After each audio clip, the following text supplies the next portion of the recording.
Hi everybody, I'm just some guy and this is the final part of my review of the comic series Black. In the last part I ended by saying that Kwanzaa, the writer, had wasted a decent premise. So let me explain. Had he taken his time, Kwanzaa could have taken us on a pretty interesting journey with Kareem. Like I said in the last two parts, Kwanzaa crammed the Matrix trilogy into a mini-series. That just doesn't work.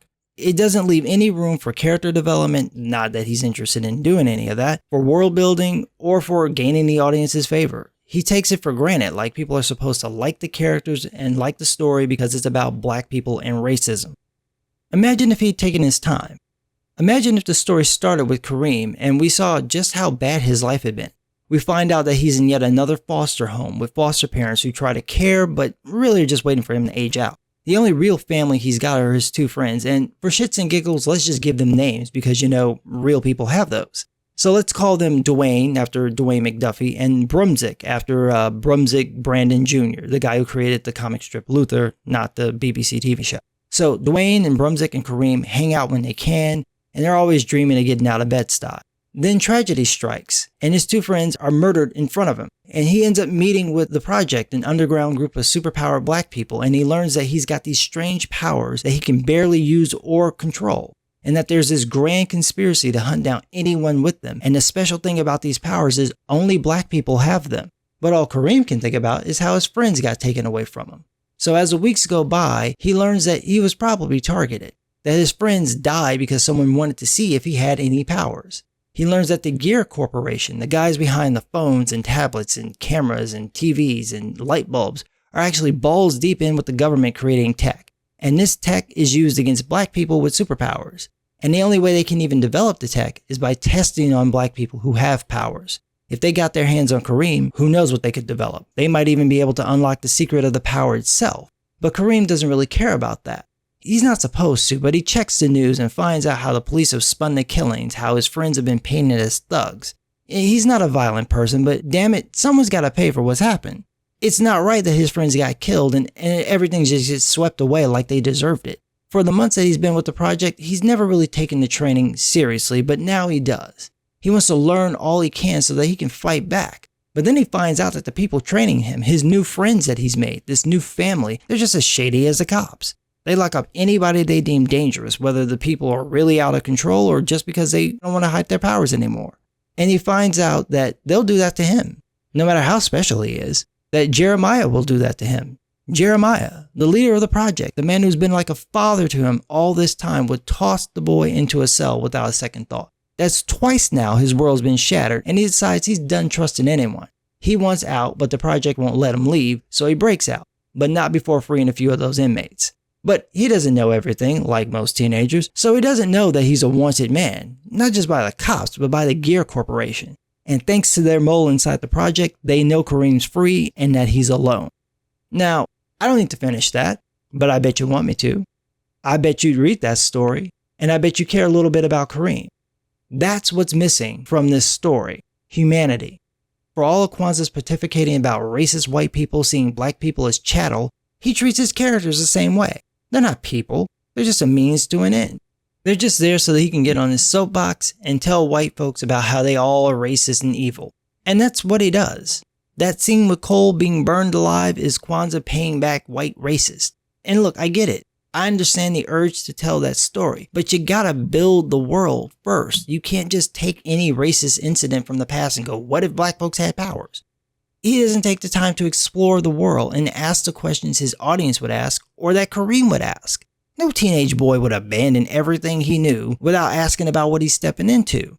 You can turn Kareem militant, you can make him an extremist. Look at what happened with Arya in Game of Thrones. She's practically a villain, but you've been there with her on that journey. You know why she's that way. You know how she's got there and why she's doing what she's doing. That's good storytelling, and that's what's missing from Black. And it's not just this book.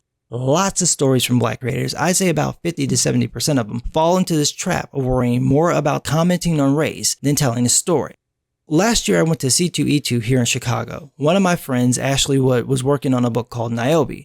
Niobe is about a girl who's destined to save the world and finally learning to control her powers and fulfill her role, but she really doesn't want to.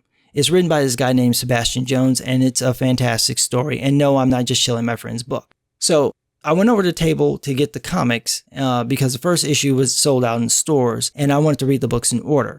Ashley was doing sketch covers and I was going to get me one of them sketch covers. So I'm standing there and I found out later she thought I was just standing there waiting for her to finish the book. No, I was waiting for somebody to take my money because I'm not going to walk off with books in my hand and not pay for them.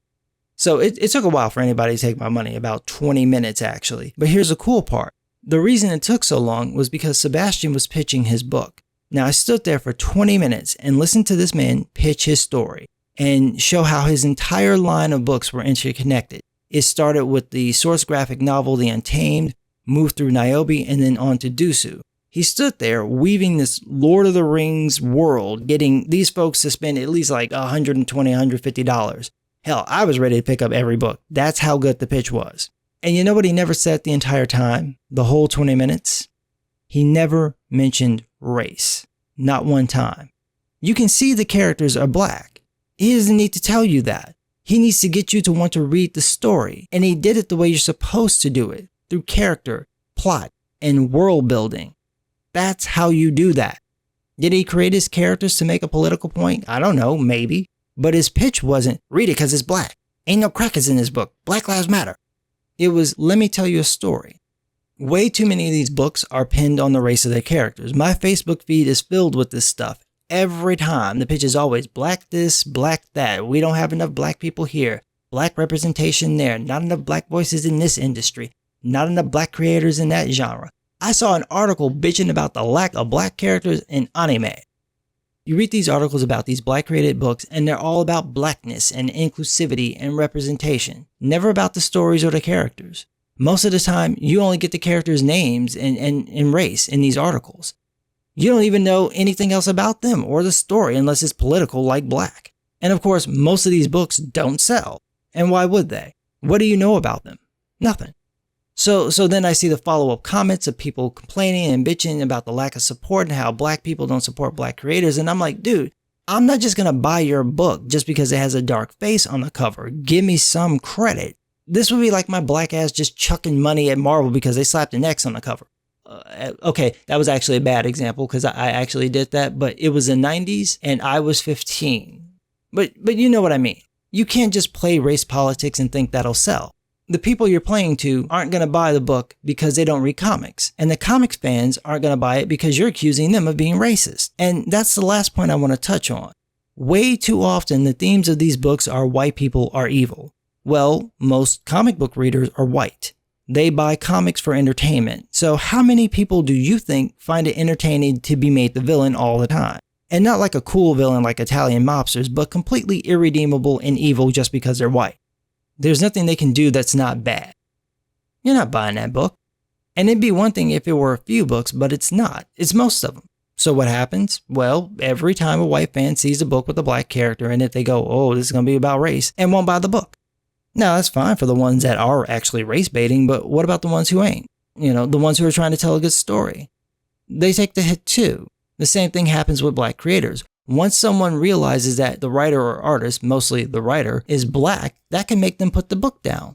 Now the book doesn't sell, and it won't take long for publishers to connect the dots. Now suddenly we see publishers hesitant to hire black creators, especially writers. With the SJW leanings today, this might not be as big of a deal as it used to be, but it still affects the fan base. And that's just the white folks. Black folks like me are a whole different matter. You've got to work twice as hard to gain my trust because I've been fooled too many times. I think, oh, it can be good, and then it just devolves into race politics.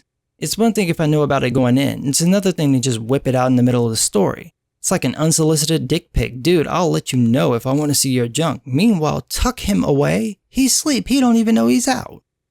You know, we have to be better than this. If we want people to see black people as no different than anyone else, then we have to start behaving like that. That doesn't mean that we don't talk about serious issues like race. It means that we have to show what makes us the same as everyone else before we show what makes us different. There's a reason The Cosby Show was the #1 show until its last season. That show was about as racial as you can get. Honestly, watch it again. It really is. They didn't shy away from race issues, but they made it about family first, and that's what made it connect with the non-black audience. Look at how popular anime and manga is in the black community. We love it, and it's as far from being black as you could get, but it still resonates. Why? Because it's about who those characters are, not what they look like. I wish that was a lesson that Kwanzaa had learned. He had potential to do something good here, and he wasted it so that he could rant about white people. And of course, they're applauding him for it and rewarding him with the movie option. You know, that movie's destined to fail, but whatever. And nobody's going to go and see that film. Just so you know, it's going to end up just like Slight. No one's seeing that movie. Like I said in the first part, this is embarrassing. It's an embarrassment to me as a black person, as a comic book fan, and as a creator. And not just because the book is racist, lazy, and rushed, but also because it makes white people think this is what all black people think, and I don't think like this.